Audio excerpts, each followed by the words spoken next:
Kanchenjunga express accident, মালগাড়ির চালক কি ঘুমিয়ে পড়েছিলেন? সিগন্যাল কেন দেখতে পেলেন না? কাঞ্চনজঙ্ঘার ভয়াবহ দুর্ঘটনার নেপথ্যে বড় কারণ।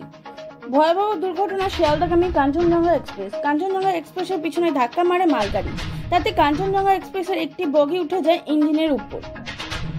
আরও দুটো বগি দুমড়ে মুচড়ে যায়। শেষে পাওয়া খবর অনুযায়ী 6 জনের দেহ নিয়ে যাওয়া হয়েছে উত্তরবঙ্গ মেডিকেল কলেজ হাসপাতালে।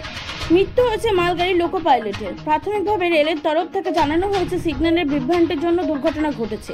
সিগন্যাল ফেল করে মালগাড়ি ধাক্কা মেরে কাঞ্চনজঙ্ঘা এক্সপ্রেস, তাতে ভয়াবহ দুর্ঘটনা। কিন্তু তাতে প্রশ্ন উঠেছে একাধিক। মালগাড়ি সিগন্যাল ভেঙে এগুলো কিভাবে? যান্ত্রিক ত্রুটি নাকি শুধুই চালকের দোষ? মালগাড়ির চালক কি ঘুমিয়ে পড়েছিলেন? রেলের চালকরা পর্যাপ্ত বিশ্রাম পান না বলে অভিযোগ উঠেছে আগে থেকে। সব ট্রেনে কি আদৌ কভার সিস্টেম চালু হয়েছে? দুর্ঘটনাস্থলে ক্রসিং পয়েন্টে যান্ত্রিক ত্রুটি ছিল কি? মালগাড়ির ধাক্কায় দুমড়ে গিয়েছে যাত্রীবাহী কামরা।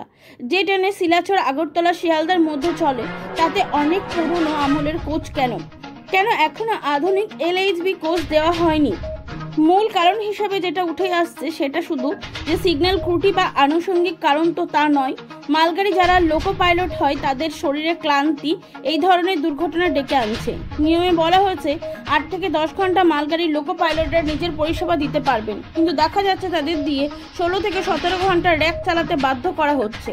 শীতের সময় কোনোভাবে এই চালকেরা সামলে নিলেও গরমকালে রীতিমতো হিমশিম খাচ্ছেন।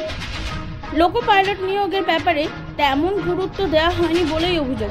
ফলে দুর্ঘটনা ঘটেই চলেছে।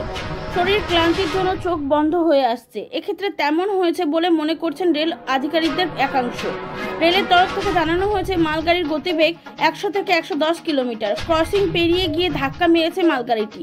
তখনও গতিবেগ 110 কিলোমিটার ছিল বলেই জানা গিয়েছে। কিন্তু কিভাবে সিগন্যাল ফেল করলেন চালক? যান্ত্রিক গোলাযোগ নাকি চালকের ত্রুটি, তা নিয়ে প্রশ্ন উঠতে শুরু করেছে। ঘটনাস্থলে ইতিমধ্যে পৌঁছিয়েছেন রেলমন্ত্রী অশ্বিনী বৈষ্ণব।